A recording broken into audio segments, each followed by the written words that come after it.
भाजप धर्म आणि देवळांचं राजकारण करते। आरएसएसच्या माध्यमातून धर्म आणि देवळातून राजकारण केलं जातंय असं सामनामधून म्हणण्यात आलं आहे। या धंद्यालाच प्रबोधनकारांनी विरोध केला होता। सामनाच्या अग्रलेखातून भाजपावर निशाणा साधण्यात आलेला आहे। सामनातून नेमकं काय म्हटलं गेलंय आपण पाहूयात ग्राफिकच्या माध्यमातून। भूषण गवईंवर बूट फेकणारे प्रबोधनकारांच्या पुस्तकावर काहूर माजवणारे पहिल्या धारेचे अंधभक्त। हे सनातनी विज्ञानाच्या कपाळावर खिळा ठोकत आहेत। पंतप्रधान मोदींच्या राजवटीत बुवाबाजीला ऊत आलाय। बुवाबाजी हेच त्यांचं हिंदुत्व बनलंय।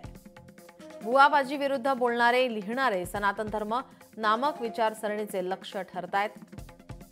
हिंदूंच्या मतावर भाजप निवडणुकात विजय मिळवतंय, पण मोदींच्या राजवटीत हिंदूंना उगाच असुरक्षित वाटू लागलंय।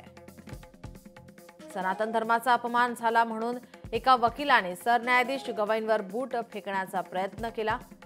हिंदू धर्माचा अपमान झाला म्हणून एका परिचारिकेने प्रबोधनकारांचं पुस्तक फेकलं।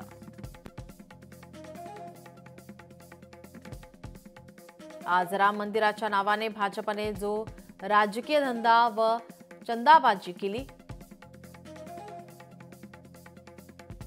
त्यावरच आता प्रबोधनकारांनी 1926 साली देवळांचा धर्म आणि धर्माची देवळं लिहून प्रहार केला।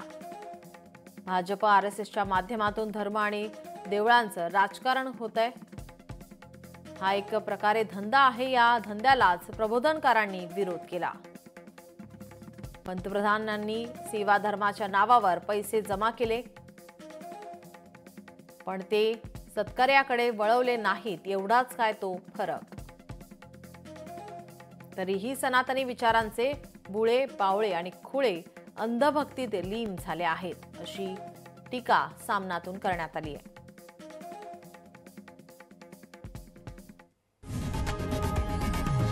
लोकशाही मराठी ऐका, पहा, जागरूक रहा।